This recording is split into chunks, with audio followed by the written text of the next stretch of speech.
सो अभी जब चुनाव हुए हरियाणा में, तो चुनाव होने के बाद एक बात तो स्पष्ट है, और वो स्पष्ट ये है कि लोगों ने जो वोट दिए हैं वो किसी एक नेता के नाम पर वोट नहीं दिए, वो पार्टीज़ को वोट दिए। तो क्या हरियाणा जैसे प्रदेश में जो इतना रेवोल्यूशनरी एक स्टेट रहा है, वहाँ लीडर्स की कमी है? और क्या हरियाणा, वो कहते हैं, लीडर विहीन, नेता विहीन प्रदेश हो गया है? कि किसी भी पार्टी में आप देखिए, कोई भी ऐसा नेचुरल लीडर नहीं है जिसके नाम पर लोग जुड़ें या जिसके नाम पर लोग वोट करें। और दूसरी सबसे बड़ी बात, वो ऐसा नेता होना चाहिए जो लोगों को लीड करे या लोगों का एक झुकाव उसकी तरफ हो। आप भारतीय जनता पार्टी देखिए, भारतीय जनता पार्टी में हरियाणा में एक भी ऐसा नेचुरल लीडर नहीं है जिसका कोई अपना बेस हो, जो कम से कम लाख, 2 लाख, 3 लाख लोगों को जुटा सके अपने दम पर। चाहे वो मनोहर लाल खट्टर हो, नायब सैनी हो, ये सभी वो लोग हैं जो किसी ना किसी तरीके से हाईकमान के द्वारा चुने हुए हैं। आप कांग्रेस में देखिए, कांग्रेस में भूपेंद्र सिंह हुड्डा हैं। भूपेंद्र सिंह हुड्डा भी 2005 के जब चुनाव हुए तो गांधी फैमिली की वो चॉइस थे। भूपेंद्र सिंह हुड्डा बहुत अच्छे स्ट्रेटजिस्ट हैं उन लोगों के लिए जो अपने इंटरेस्ट को साधने के लिए। पर भूपेंद्र सिंह हुड्डा में ना वो भाषण देने की कला है जिससे लोगों में उनके प्रति कोई एक रुझान बने और एक दिलचस्पी बने, ना कोई ऐसी कोई ग्रेट आइडियोलॉजी है उनकी कि भाई हाँ ये बहुत अच्छा लीडर है, इसकी सोच बड़ी है या इसका एक विज़न है। इस तरीके की भी कोई उसमें खूबी नहीं है। भूपेंद्र सिंह हुड्डा के अलावा अगर आप कोई लीडर देखते हैं, कुमारी शैलजा रही, तो वो भी एक फैमिली से आती हैं, वो भी, उनके फादर भी मिनिस्टर रहे थे।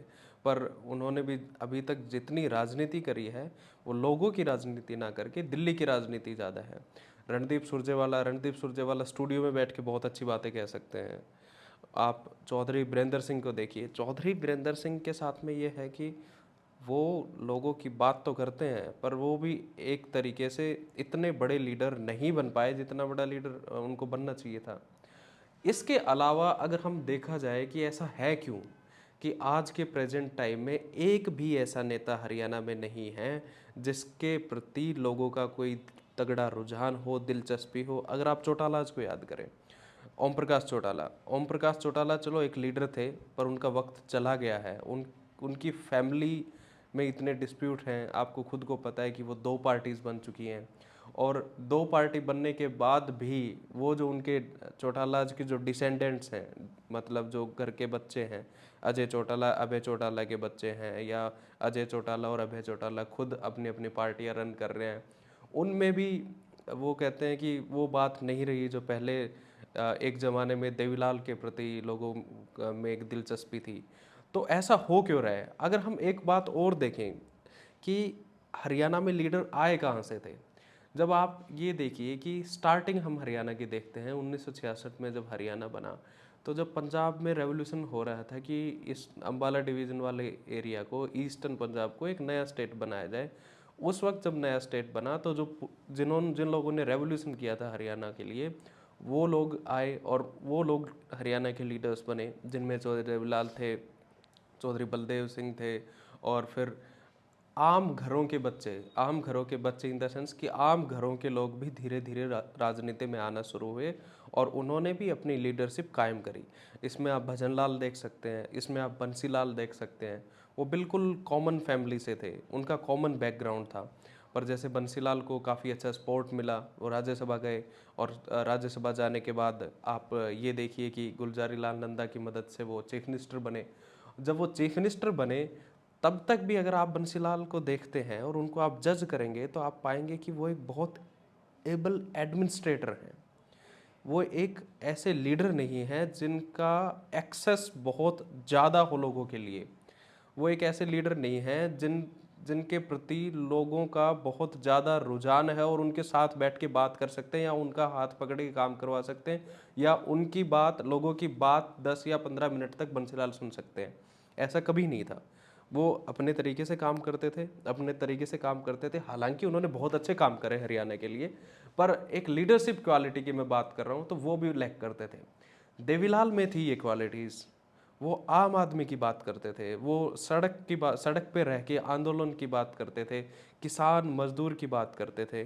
पर कहीं ना कहीं उनका भी, उनकी फैमिली की डिस्प्यूट, और वो भी एक फ्यूडल सोसाइटी में से आए थे। Feudal society in the sense कि एक बड़े घर के आदमी थे, बड़े घर के से निकले थे, तो वो वहाँ से आए। अब आप देखिए भजन लाल को, भजन लाल ने अपनी राजनीति जो की, उस राजनीति में उनका एक ये था कि वो भी बहुत, उनको पीएचडी कहते हैं एक तो पॉलिटिक्स में, तो उनको साठ गांठ करना बहुत बहुत अच्छी तरीके से आता था। और साथ ही साथ में किस तरीके से कौन सी चाल चलनी है वो भी उनको बहुत अच्छे से पता थी। पर जो लोगों की राजनीति जिस तरीके से करते हैं, वो उस खांचे में तो भजन लाल भी फिट नहीं बैठते। तो अल्टीमेटली मैं जो कहना चाहता हूँ वो ये है कि आप अब सोच रहे होंगे कि भाई ऐसा तो प्रैक्टिकली नहीं है कि एक बहुत अच्छा लीडर हो जिसमें सारे गुण हो और सारे गुणों के साथ वो लोगों की बात करे। पर आप अभी देखिएगा कि हमारे जो लोग हैं, जिनको पार्टीज़ के ऊपर अब वोट जिनको पार्टीज़ के ऊपर इस चुनाव में वोट डालना पड़ा, उनको ये दरकार भी है, उनको ये ज़रूरत भी महसूस हो रही है कि उनका प्रतिनिधित्व करने के लिए 1 2 3 4 ऐसे लीडर होने चाहिए जो कम से कम उनकी बात रख सके, जो कम से कम उनके दुख दर्द को समझें और कम से कम उनका प्रतिनिधित्व अच्छे से कर सकें, और जिनके नाम पर वो वोट दे सकें। ये जो आधारहीन बोल रहा हूँ कि ये नेता विहीन पॉलिटिक्स जो हरियाणा में हो रही है, उसके अंदर आप ये देखिए कि आप समझें कि हरियाणा के अंदर भारतीय जनता पार्टी और कांग्रेस आज दो नेशनल पार्टीज हैं, और दोनों नेशनल पार्टीज के चीफ मिनिस्टर जो हैं, जो प्राइम लीडर जिसको हम कहते हैं हरियाणा में, वो दोनों के दोनों हाईकमान तय करता है। अगर हाईकमान ही तय करता है तो फिर हमारा और आपका रोल क्या बच गया उसमें? हम वोट डालते हैं, हम वोट डाल के हमारे एमएलए चूज करते हैं इन द सेंस इलेक्ट करते हैं, और एमएलए को इलेक्ट करने के बाद ऊपर से पर्ची आती है कि इस आदमी को मुख्यमंत्री बनाना है। तो जब ये सारा हो रहा है, तो उस वक्त आपको और हमारे को तो महसूस होता होगा थोड़ा बहुत तो ठगा हुआ कि क्यों ना हमारे को ऐसा आदमी चाहिए जो आदमी कम से कम हमारे बीच से हो। तो इस बात का सल्यूशन क्या है? अब एक और चीज़ आप देखिए कि जब जितने भी अभी के लीडर्स हैं, वो लीडर हैं जो हरियाणा जब बना उस टाइम उभरे हुए लीडर्स के परिवार से हों, या जो स्टार्टिंग में जब पहली बार चुनाव हुए थे देश में 1923 में या 1921 में, उस चुनाव के वक्त जो इन्फ्लुएंशियल फैमिली थी हरियाणा की, उन्होंने चुनाव लड़े थे, उनके डिसेंडेंट्स हैं। आप किसी भी तरफ नज़र घुमा के देखिए कि एक तरीके का ये है कि इस एरिया का ये लीडर, इस एरिया का ये लीडर, इस पर्टिकुलर डिस्ट्रिक्ट का ये लीडर, क्योंकि इसका बाप दादा ये रहा था, इसके दादा ने स्वतंत्रता आंदोलन में साथ दिया था, इसके दादा चीफ मिनिस्टर रहे थे, या इसके दादा का ये है। तो हमारी आज भी वो गुलाम मान सकता है कि हमारा सर झुकाने में हमारे को आसानी होती है उन लोगों के प्रति जिन्होंने हमारे ऊपर कभी राज किया है।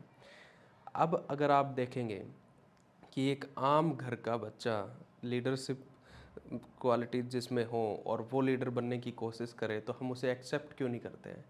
इसलिए नहीं करते हैं क्योंकि हरियाणवी में कहते हैं ना कि इसका ब्योंत क्या है, इसका बैकग्राउंड क्या है। तो हमारे को आदत हो गई है बैकग्राउंड देखने की, रादर देन इंडिविजुअल की खुद उसकी लीडरशिप क्वालिटीज़ के। हम ये देखते हैं कि इसके पास पैसे कितने हैं, हरियाणवी भाषा में मैं कहूँ तो इसका ब्योंत के है। तो अगर हमारे को एक राजनीतिक चेतना हमारे अंदर डेवलप करनी है हरियाणा में, तो कम से कम हमारे को ऐसे लोगों को चूज करना पड़ेगा जो हमारे बीच से लोग हों। और इसमें भी एक इंटरेस्टिंग बात है, इंटरेस्टिंग बात यह है कि इसका सल्यूशन क्या है, लोग आएंगे कैसे, ऐसे लीडर कहाँ से आएंगे जो हमारे बीच के होंगे। तो उसमें भी आप ये देखिए कि एक भी ऐसी कोई जगह या कोई ऐसी ऑल्टरनेट या विकल्प नहीं बचा हमारे पास में जिससे कि कॉमन मैन लीडर बन सके। पहले होता था कि स्टूडेंट पॉलिटिक्स से लीडर आते थे। हरियाणा में स्टूडेंट पॉलिटिक्स के नाम पर चुनाव होते नहीं है। हालांकि वो एक सरकार का भी तर्क है, वो भी ठीक है कि चुनाव के नाम पे गुंडागर्दी होती है, खून खराब होता है, बच्चों की जानें जाती हैं, वो उस तरीके का माहौल है, तो उन्होंने इसको बंद कर रखा है। या फिर कई लीडर्स पहले ट्रेड यूनियन से आते थे, अब ट्रेड यूनियंस भी उस तरीके से काम नहीं करती हैं। या फिर कई लीडर्स होते थे जो आंदोलन से आते थे, तो आंदोलन भी अब होते तो हैं, पर जैसे किसान आंदोलन हुआ, किसान आंदोलन से वही लीडर्स वापस आए जो स्टेब्लिश थे, और या जो बड़े लीडर्स आए उनको हमने किसान आंदोलन के बाद किसान आंदोलन के बाद हमने उनको लीडर्स ही नहीं माना कि भाई ये आदमी भी हमारे को लीड कर सकते हैं। तो एक बात किसी ने मेरे को कहा था कि हरियाणा के अंदर अगर आप किसी पढ़े लिखे इंसान को या किसी ऐसे आदमी को टिकट देते हैं जो बहुत आम घर का इंसान है, जिसमें लीडरशिप क्वालिटीज़ हैं और जो जिसके अंदर अपनी कैपेसिटीज़ और कैपेबिलिटी हैं, तो उसकी ज़मानत जब्त हो जाएगी। तो ये टू वे फंक्शन है। Two way function in the sense कि दिक्कत सिर्फ ये नहीं है कि हमारे पास अच्छे लीडर नहीं है, दिक्कत ये है कि हम लोग भी उसके लिए तैयार नहीं हैं। हम लोग खुद इस लेवल की मानसिकता के लोग हैं कि हमारे को इसी तरीके के लीडर्स गवर्न करें। आप सोचिएगा ज़रूर ये सारी बातों को, और आप कमेंट सेक्शन में जाके कमेंट करना और बताना कि किस तरीके से एक नई पौध राजनीति में आएगी हरियाणा में, जो कम से कम हमारी बात कर सके, आपकी और मेरी बात कर सके। आप जो मेरे को ये देख रहे हैं, आपके जो दिमाग में जो सवाल ये मैंने डाला है, इसको सोचना और जवाब देना कमेंट सेक्शन में। Thank you so much, thank you so much. मैं आदित्य सांगवान।